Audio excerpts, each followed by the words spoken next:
So hello everyone, আজকে এই video topic হচ্ছে একটা ইউটিউব চ্যানেলে ভিডিও আপলোড করে দেওয়ার পরে ভিডিও ডিলিট করবে কিভাবে।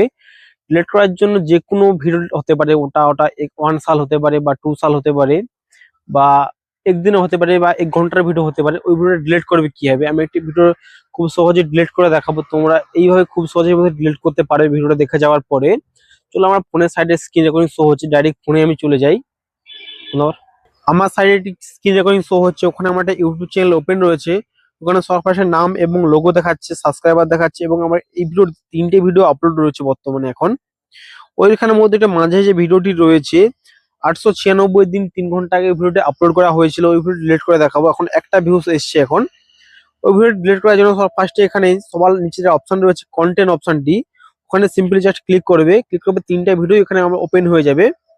ডিলিট করার জন্য সবার ওই যে ভিডিও ডিলিট করবে ওই ভিডিও সবার লাস্টে 3 ডট অপশন রয়েছে, ওখানে সিম্পলি জাস্ট ক্লিক করবে। ক্লিক করবে যে এখানে অনেকগুলো অপশন খুলে গেল, এখানে সবার লাস্টে অপশন রয়েছে ডিলিট অপশন, ওখানে সিম্পলি জাস্ট ক্লিক করবে। ক্লিক করার পরে যে একটা আবার পপ আপ এসছে একটা ডিলিট অপশন বলে, ওখানে সিম্পলি জাস্ট ক্লিক করবে। কিছুক্ষণ লোডিং নেওয়ার পরে এখানে অটোমেটিক ডিলিট হয়ে যাবে। চলো, আমি ডিলিট হয়েছি না ফার্স্ট টাইম ড্যাশবোর্ডে গিয়ে দেখাই। সিম্পলি জাস্ট আবার ড্যাশবোর্ডে ব্যাক চলে আসলাম। ব্যাক চলে এসে দেখছি এখানে ওই ভিডিওটি নেই এবং আমার 9 দিন আগে একটা ভিডিও আপলোড হয়েছিল ওটা রয়েছে এবং 896 দিন 13 ঘন্টা আগে ভিডিও আপলোড ছিল ওটা রয়েছে, মাঝে যে ভিডিও ছিল ওটা নাই। তোমরা এইভাবে এটা ইউটিউব চ্যানেলে সঠিকভাবে ভিডিও কিভাবে ডিলিট করতে পারবে জেনে নিলে, তোমরা আশা করি পুরো ভিডিওটা দেখার পর একটা ইউটিউব চ্যানেলে কিভাবে ভিডিও ডিলিট করবে তোমরা বুঝতে পেরে গেছো।